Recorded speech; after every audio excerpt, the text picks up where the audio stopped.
আমি আপনাদেরকে শয়তানের একটা চালাকির কথা বলছি, শুনুন। মনে করুন আপনার অফিসে যেতে দেরি হয়েছে এবং দেরি করার জন্য আপনার বস রাগ হয়ে আছেন। অফিসে আরো অনেক মানুষ আছে। আপনি এরকম সময় কি করেন? আপনি সকলের নজর এড়িয়ে নিজের টেবিলে গিয়ে বসেন। আপনি তখন বসের সাথে দেখা করতে চান না। অথবা মনে করুন একটা বাজে রিপোর্ট কার্ড নিয়ে আপনি বাড়ি ফিরলেন। যখন আপনি ক্লাস 6 বা 7-এ খারাপ রিপোর্ট কার্ড নিয়ে আসেন, তখন আপনি চুপিসারে ঘরে ঢুকবেন। কোনো আসসালামু আলাইকুম নেই, কোনো কিছু নেই।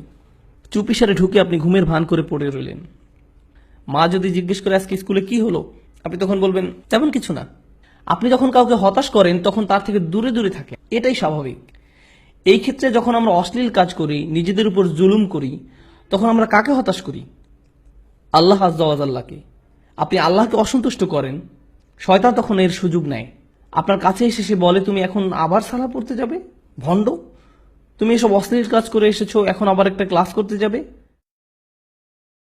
এখন তুমি ইবাদত করতে যাবে? তুমি তো দুমুখ মানুষ। তখন সে বলে, হ্যাঁ আমি তো দুমুখ মানুষ, আমার সালাহ পড়া উচিত হবে না। শয়তান আপনার গুনাহের সুযোগ নিয়ে আল্লাহর কাছ থেকে আপনাকে আরো দূরে সরিয়ে রাখে। আপনি তখন আল্লাহর সামনে দাঁড়াতে বিব্রত বোধ করেন। কিন্তু একজন সত্যিকারের মুত্তাকি যখন ভুল কিছু করে, তৎক্ষণাৎ সে কি করে? সে আল্লাহকে স্মরণ করে। জাকারুল্লাহ ফাস্তাগফিরু লিযুনুবিহিম, তারপর তার আল্লাহর কাছে ক্ষমা চেয়ে নেয়। এখানে জুনুব শব্দটা দিয়ে পাপ বোঝানো হচ্ছে, যা এসেছে জানাব থেকে। জানাব দিয়ে মূলত বোঝানো হয় এমন একটা পাপ যার কারণে আপনি অসম্মানিত বোধ করেন, এমন কোনো কাজ যার কারণে আপনি লজ্জিত, বিব্রত। আর তারা আল্লাহর কাছে ক্ষমা প্রার্থনা করে তাদের কৃত লজ্জাজনক কাজ থেকে।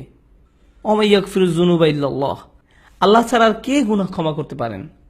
আপনি আর কার কাছে যাবেন? কোথায় যাবেন? আল্লাহ ছাড়া আর কে জানে আপনি আর আমি কি কি ভুল করেছি। আমাদের গুনাহের খাতায় বহু জিনিস আছে যা আল্লাহ প্রকাশ করেননি, শুধু আল্লাহই সেসব জানেন। সেসবের জন্য আল্লাহর কাছে আমাদের ক্ষমা চাইতে হবে। জান্নাতে যারা যাবে তাদের বর্ণনা যেসব বৈশিষ্ট্য এসেছে, তার মাঝে এটাই প্রধান বৈশিষ্ট্য। উলাইকা লাহুম জান্নাতুন তাজরি মিন তাহতিহাল আনহারু খালিদিনা ফিহা, তাদের জন্য প্রতিদান হলো তাদের পালনকর্তার পক্ষ থেকে ক্ষমা এবং জান্নাত, যা তলদেশে প্রবাহিত হচ্ছে প্রস্রবণ। এখানে যে শেষ কথাটি আপনাদের আমি বলবো, আমার ফ্যামিলির সাথে একবার শপিং মলে গিয়েছিলাম।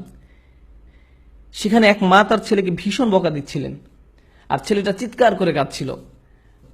মা ছেলেকে কষে একটা চড়ও বসিয়ে দিল। কিন্তু আপনি জানেন বাচ্চাটা তারপরও কার কাছে গেল? এরপরও বাচ্চাটা মাকেই ধরে রইল, তার মাকে ছাড়ছে না।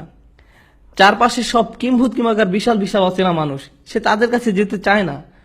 যদিও তার মা তার উপর রাগ হয়েছে, হতাশ হয়েছে, তাকে বকা দিচ্ছে, কিন্তু তার আশ্রয় সুরক্ষা সে কার কাছে পাবে? তার মায়ের কাছেই। এই দৃশ্য আমাকে ভাবিয়েছে, সুবহানাল্লাহ। যখন আমি আপনি গুনাহ করি, যখন আমরা আল্লাহকে হতাশ করি, তার অবাধ্য হই, আমরা কার কাছে যাব? আমাদের আর কোথাও যাওয়ার আছে?